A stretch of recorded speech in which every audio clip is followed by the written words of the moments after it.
26 wheels. It could probably hold up to about 75 people if we wanted to put them in it. Later on today, we're going to land a helicopter on it. It has a putting green.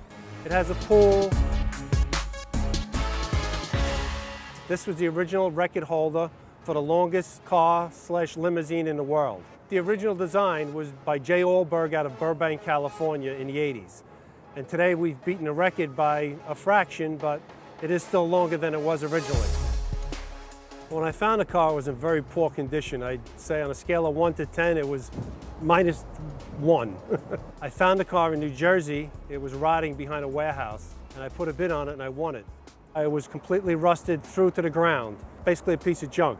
I had the car in New York for 8 years. I had it shipped down here to Florida. Mike actually had it shipped down, Mike Deza. Mike's vision was to restore it. On the way down, the hood blew off the car on 95.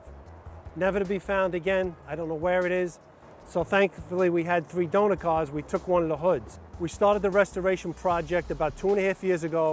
It was August. It was hot here in Florida. We set a game plan.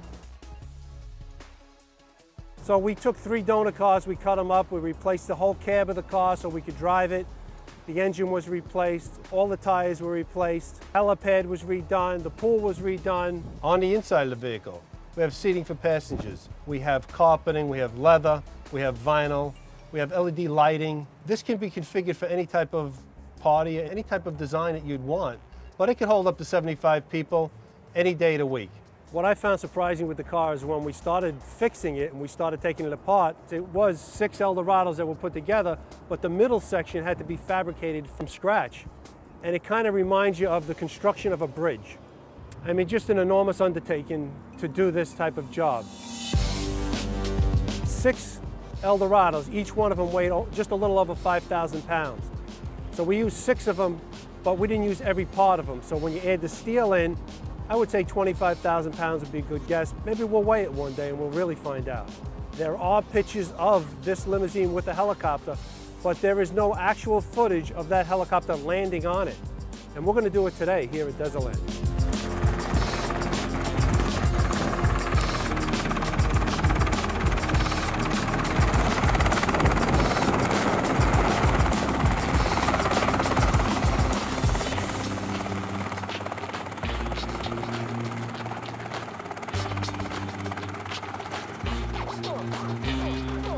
The main difficulty in driving this car is finding straight roads. For it to turn, you need a real wide radius because of the length of it. Similar to what the president does. He has to map out his route to where he's going.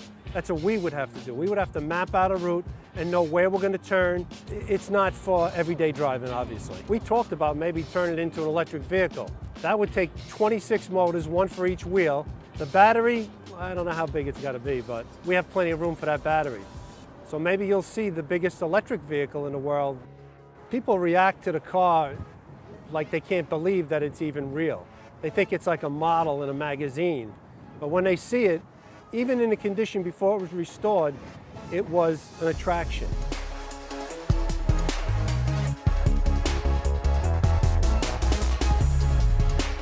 The vehicle is 30.538 meters long, which is 100 feet and 1.5 inches long for everybody that doesn't use meters. Congratulations. This is officially amazing. You know, you kind of see something that's almost impossible to do, and it's a challenge, and you say, I could do it. People say you're crazy, but we did it, and here it is. And eventually, we're going to extend it. I don't know how long we're going to make it, but I guess as long as we can. The sky's the limit. Well, the road's the limit.